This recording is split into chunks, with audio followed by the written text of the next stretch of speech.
മനുഷ്യരൂപത്തിൽ സാത്താൻ പ്രത്യക്ഷപ്പെടുമോ എന്ന് ചോദിച്ചാൽ ഒരുപക്ഷെ പലരും രസകരമായ ഉത്തരങ്ങൾ പറയും. പക്ഷേ യഥാർത്ഥത്തിൽ ചിന്തിച്ചാൽ ഇത് സംഭവിക്കുമോ? ഈ ചോദ്യത്തിന് മെക്സിക്കൻ വൈദികരായ ഫാദർ എഡ്വാർഡോ ഹേനും ഫാദർ ജോസ് അന്റോണിയോ ഫോർട്ടിയയും നൽകുന്ന ഉത്തരമാണ് ഇപ്പോൾ ശ്രദ്ധ നേടുന്നത്.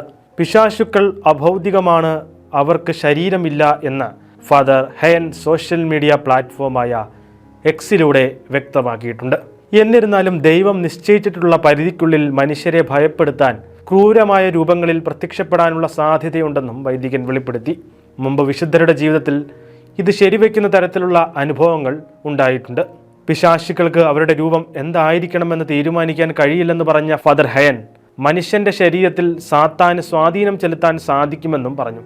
ഫാദർ ഫോർട്ടിയയും ഫാദർ ഹെയറിന്റെ വാക്കുകളെ സാധൂകരിക്കുന്ന അഭിപ്രായങ്ങളാണ് പങ്കുവയ്ക്കുന്നത്. മനുഷ്യന്റെ രൂപത്തിൽ പിശാചിന് പ്രത്യക്ഷപ്പെടാൻ സാധിക്കില്ല എന്നാണ് അദ്ദേഹവും പറയുന്നത്.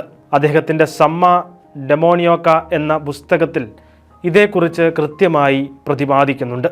ദൈവം തൻ്റെ ജനത്തിൻ്റെ നന്മയ്ക്കാണ് പ്രാധാന്യം നൽകുന്നതെന്നും അതുകൊണ്ട് തന്നെ നമ്മൾക്ക് ദോഷം വരുന്ന ഇത്തരം സാത്താൻ്റെ പ്രത്യക്ഷീകരണങ്ങൾ അവിടുന്ന് അനുവദിക്കില്ലെന്നും ഫാദർ ഫോർട്ടിയ പറയുന്നു.